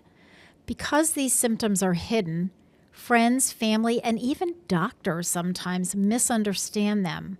But these experiences aren't just in the person's head. They are real, physical part of living with MS. If you know someone with MS, this month is the perfect time to show you care about them. Give them a call, make them a pot of stew, or just drop by their place to see if there's anything they need help with. Being disabled often makes people feel helpless feel helpless, useless, and like they don't matter anymore. But nothing makes a person who is lonely and scared feel better than knowing that they haven't been forgotten. Last but not least, since Multiple Sclerosis Awareness Month is all about raising awareness, take some time this month to educate yourself. So hopefully I did a little bit of that this morning for you. And it's interesting. And one of the reasons I really wanted to cover this topic is because my husband and I have reconnected with an old friend who has MS. We knew that she's had it for many years now. And we used to send Christmas cards all the time. And suddenly hers started coming back to us, and we lost track of her. We didn't know where she was. She and her husband had divorced, and we couldn't find either one of them, to be honest with you. And we finally were able to reconnect recently, and so now we're really making it a priority. She is now living in an assisted living facility, she said she's not much of a joiner. And of course, the MS is can be fairly debilitating. So we've really made it a point to Gary, is calling her more often, and we're sending her. She was thrilled to get our Christmas card. Said it was the only one that she got. So we made it a point to say, we're going to start sending cards for Happy Spring, Happy Flag Day, Happy Mother's Day, all of those kinds of things. Just something in the mailbox that really just brightens up someone's day. So, and I have another friend who I was in book group with for many years, and you could really see the ups and downs of the disease. And that's the other thing about MS. One day the person might be using a cane or a walker or even a wheelchair, and a week later they might be walking, albeit unsteady, but able to do that. And it's confusing for people who don't have MS, but the disease it's one of these up and down kind of things really on a day-to-day basis. So, you might be having a better day and feeling a little bit more energetic, and then the next day could be completely different. And that's part of, and it makes it obviously hard for the person with MS, but also hard for those around them to, kind of understand, well, wait a minute, yesterday you were in a wheelchair. What's that all about? Were you faking it yesterday? Well, no, they weren't. That's the nature of this disease, and it's a challenge. So be aware now that you have some awareness. I had a young woman that I worked with in one of the nursing homes that I was working with when Gary was going to chiropractic school out in Iowa, and she was in her early 20s and had severely debilitating MS. I mean, she was about 23 or 24, I think, when I started working with her, already using a wheelchair. Speech was definitely affected. She could make her needs known, but you could obviously tell a lot of muscle, rigidity, and she had a great attitude. Had a lot of friends at the not at the senior center, at the nursing home that I was working at. A lot of visitors. So that was good. But she died at an early age. I mean, she was going strong when I left, but I heard that she had passed several years later. Yeah, you would think if you're onset that early. It was. Yep, absolutely. All right, I am going to wrap it up, Pete, because I'm losing my voice here. And I see that our guests from Southwick coming in? Is that okay? All right. So we're gonna make room for them. Again, you are listening to WSFD 107.5 on your dial. You are watching cable channel 15 WCPC. I thank you for joining us this morning. I apologize that Dr. Lovelace was not in as scheduled. And I want to thank Pete for being my quasi-cardiologist this morning to help cover some of that heart health. But, Pete and I have both been doing this for a long time, and we've learned a lot on this show. We've had a lot of physicians on the show, and a lot of, various nutritionists, not just Jen Jafune. We've had others, and, exercise buffs and all of that. So we know the drill. We're just going to keep passing along that information. Next week, Jen Jafune is scheduled, her Food for Thought, and we're going to continue our discussion that Jen started last month on the new government guidelines and for food and nutrition. That was kind of a big topic, and we just couldn't do it all at once. So please join me next week. And in the meantime, I will see you at the Senior Center.